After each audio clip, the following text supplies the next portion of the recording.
Hello? Hi, this is Regional Power and Utility calling to inform you of an outstanding balance. I thought I paid that. You're scheduled for immediate shutoff unless it's resolved today.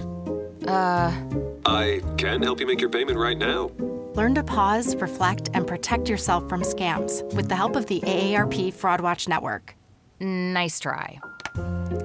Visit aarp.org/fraudwatchnetwork to recognize fraud sooner.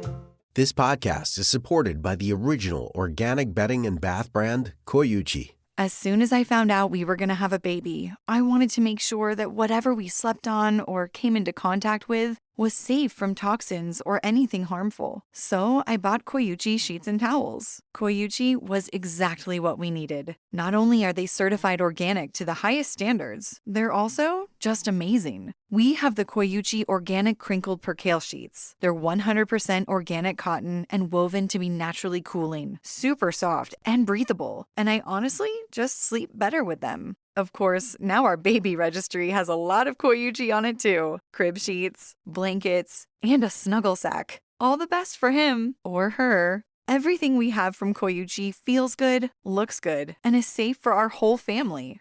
Get 15% off when you visit Koyuchi.com. That's Koyuchi.com to get 15% off. COYUCHI.com. Stoveleg Media, igniting conversation.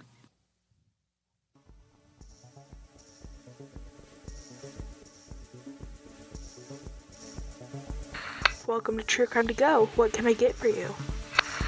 Want a story about a celebrity? This time, let's hold on the alcohol and maybe double up on the potty mouth.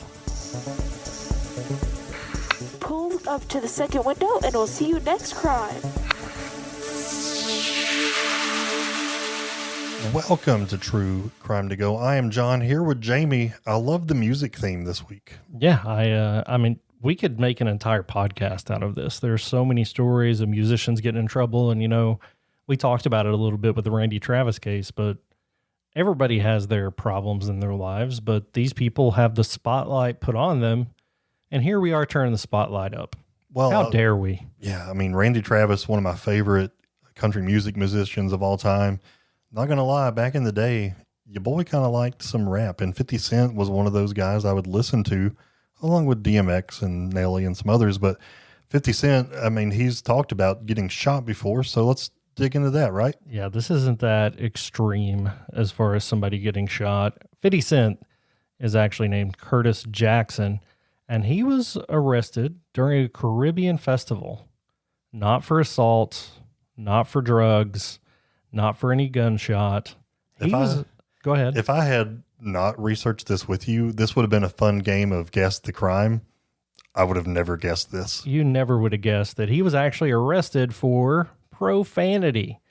This happened less than 10 years ago, June 25th, 2016, at the St. Kitts Music Festival, where he performed for around 40,000 people. This was wild. He was originally scheduled to not only host the event, but also he was asked to perform, and he obliged. He was singing his hit P.I.M.P., Pimp, and famously uttered the F word live on stage. So St. Kitts, not an American town, this profanity was actually illegal under the Small Charges Act. So, illegal, go to jail illegal. Go to jail illegal. Tell me more. Yeah, so local authorities had given him a clear warning before he took the stage. They asked for a clean version of his set, telling him he would be prosecuted with vulgarity, but he didn't have a clean version of this song. And the show went on, but their performance was as normal. The crowd was all into it.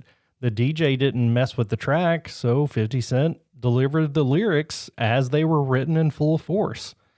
And that choice ended up having him being taken to the police station that night.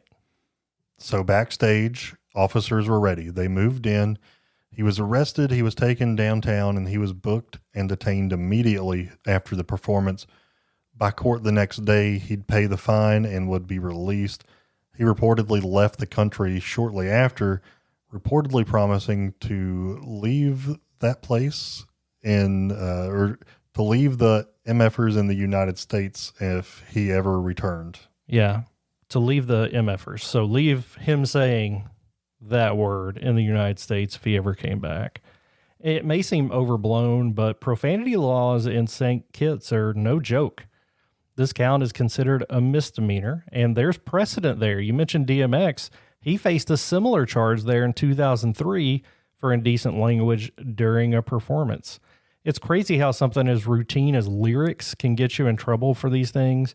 I mean, when I travel, I'm traveling soon, and I want to make sure I have the right documentation and I understand where we're going and what's expected.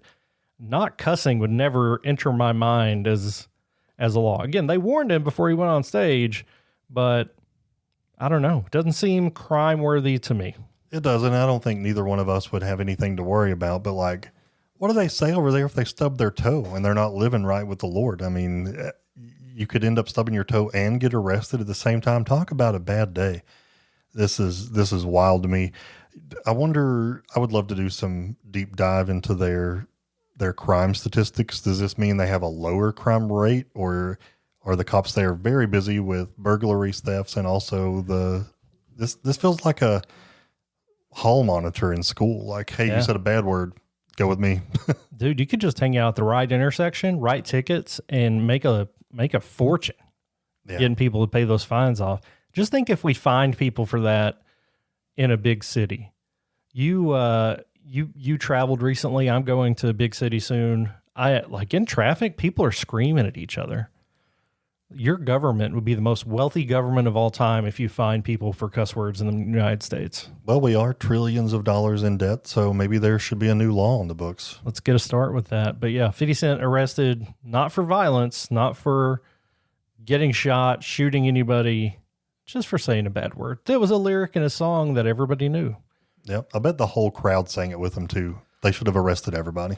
I bet they did. That's a good point. They probably could have. Yeah. Just think about those fine fees. Yeah. Fine, charge somebody, not fine. Okay. Would have made lots of money that day.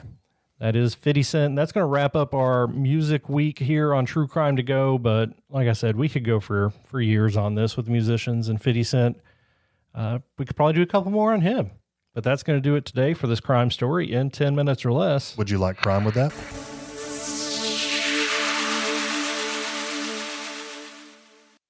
You've listened to True Crimecast, distributed by Stoveleg Media. Check out stoveleg.com to find out more about your hosts and to find other podcasts to listen to. Stoveleg Media, igniting conversation.